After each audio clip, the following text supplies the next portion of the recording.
Hello everyone, in this video I'm going to show you a short explanation of an article published in 2012 by the Profile magazine of Universidad Nacional de Colombia. It is called Using Songs to Encourage 6th Graders to Develop English Speaking Skills. As it is said in the abstract, the article describes the procedures and findings of an investigation carried out by a team of teachers with the purpose of motivating students to speak English. The researchers are Mónica Duarte Romero, Luz Meritin Jaca Bernal, and Marilu Carrero Olivares. This research focused on three main aspects. First of all, motivate students to learn English. Second of all, help students to gain confidence in the second language. Third of all, develop speaking skills. However, there were some troubles the researchers found. For instance, most of the students did not have studied English in public primary schools. They do not have the opportunity to interact in English in their daily life, so they don't see a purpose on learning English. And finally, the lack of reliable resources for teachers in public schools. How did they manage to solve these problems? Well, they focus on two main objectives.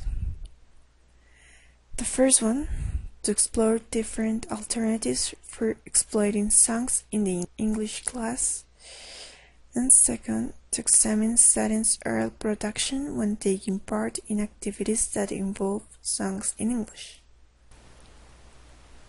This project was developed at Álvaro Gómez Hurtado Public School, located in Suba, Bogotá. The activities were carried out with 84 6th graders who belonged to two different classrooms, 601 and 602. These students were from 11 to 13 years old and belonged to the socioeconomic strata 2 and 3. The students were selected on purpose to study the different reactions in different students' profiles.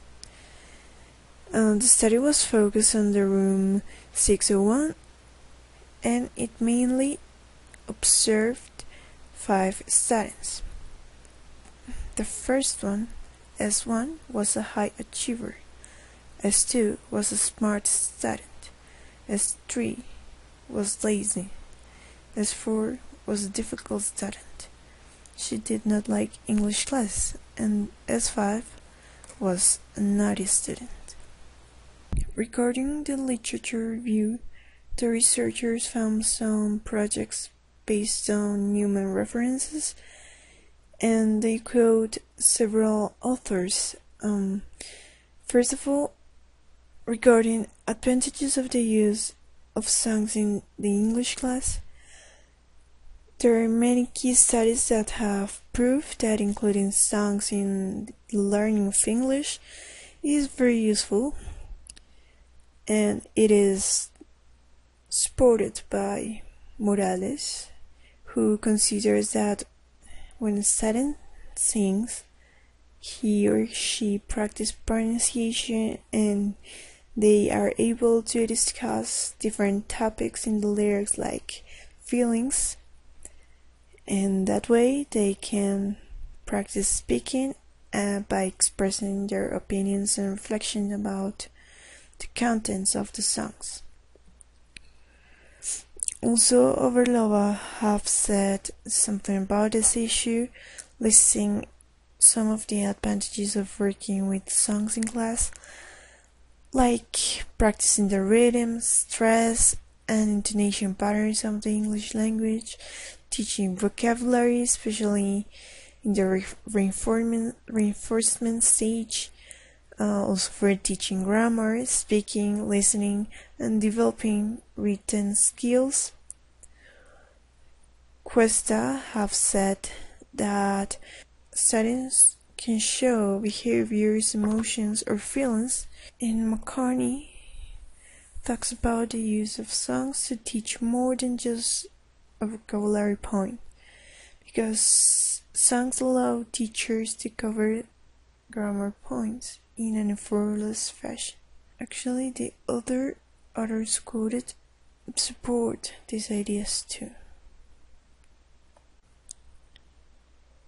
About activities to promote speaking skills with songs, Morales is also quoted because he states that teachers have to be careful when choosing a song.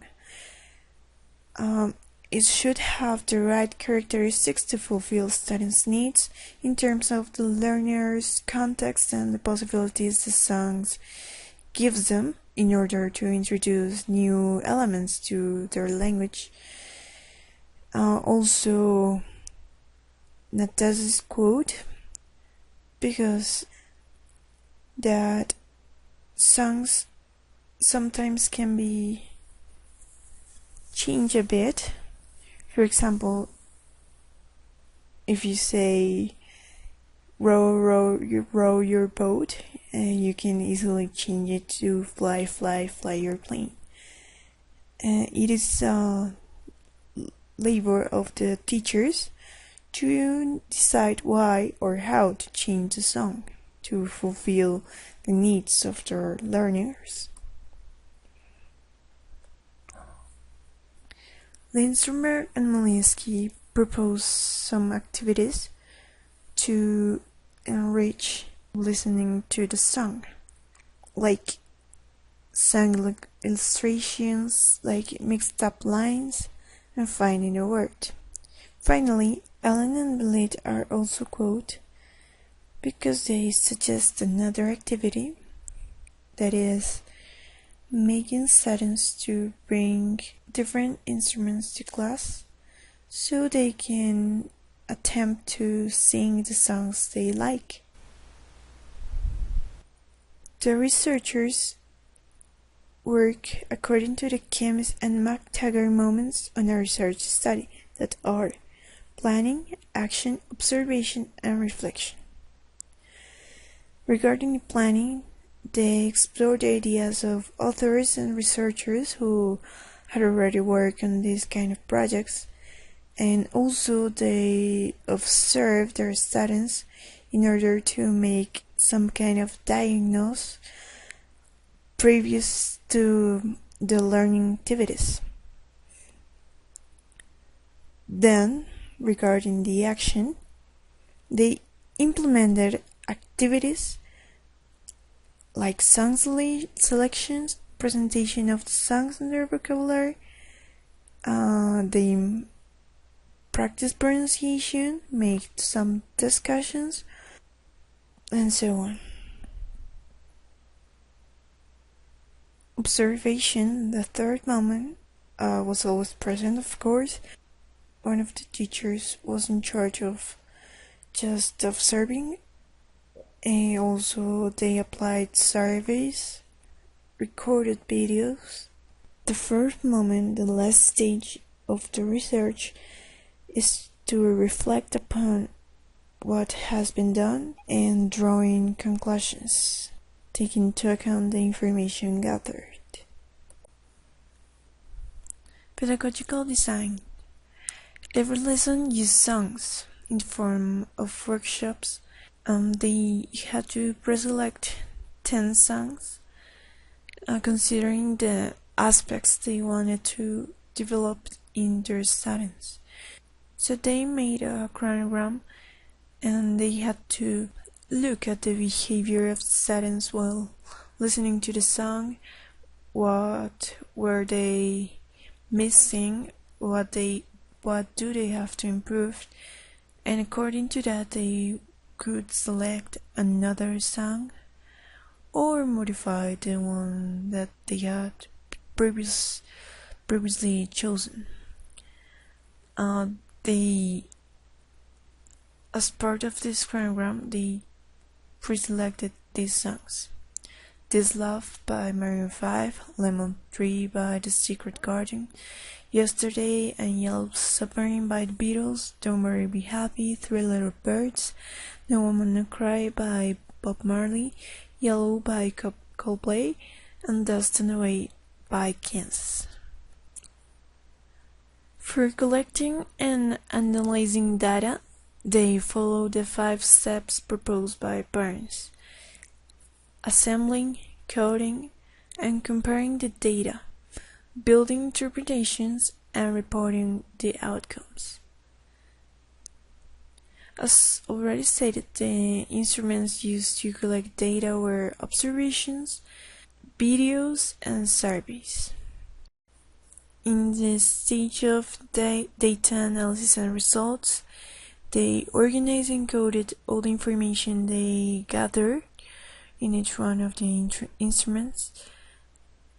At the beginning of the process, they observed that most of the students were really shy and nervous and did not experience confidence, especially when they took part in oral activities. In the surveys used in the diagnostic stage, they found that 90% of the students said that learning English through music should be interesting and enjoyable. However, 8% said that using music could be difficult because they didn't understand the lyrics and the singers usually sang very fast. And others said that they would feel ashamed when singing because of their pronunciation mistakes. As they examined the information, they noticed that their 2 main objectives had drawn subcategories. For instance, the first main objective was songs as a means to learn new vocabulary and pronunciation. The first subcategory it wrote was exploring new vocabulary and pronunciation with songs. Of course, using songs, the students would be kind of put it into practice while they learn at classes, like seeing a real use for that knowledge. So they were motivated to pronounce correctly and to learn the vocabulary. The second item it wrote was improving oral skills while listening to songs.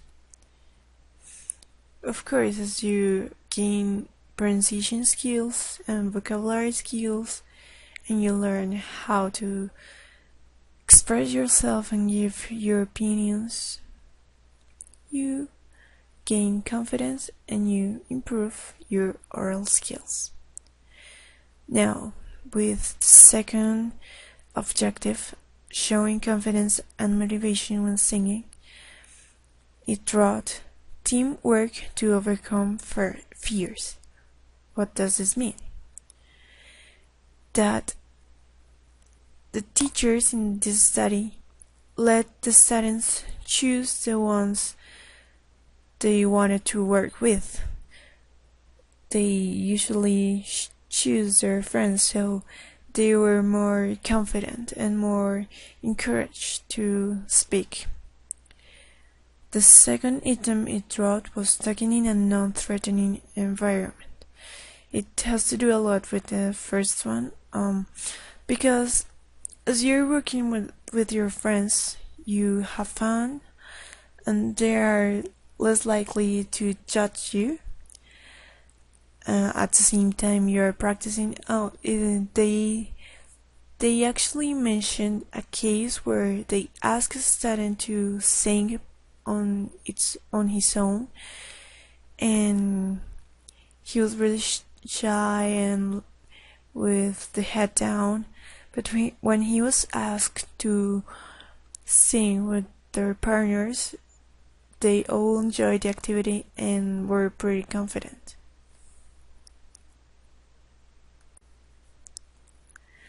This was a really rich, full study, and we can confirm once again that music is a really powerful tool when learning a foreign language. So, based on this study, we can say that Using music in the classroom can make students internalize new vocabulary, improve their pronunciation, improve modulation, among other communication skills. Also, they acquire grammar, the usage of grammar in a real context. Learners enjoy the classes while learning a foreign language. And they were more motivated to talk, and they wanted to practice and laugh, and they developed activities with confidence.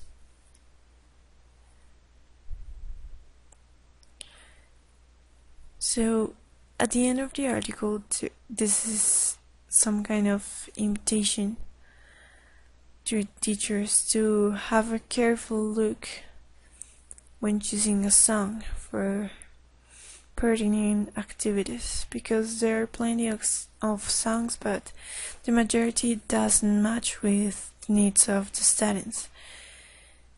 And teachers should bear in mind that every day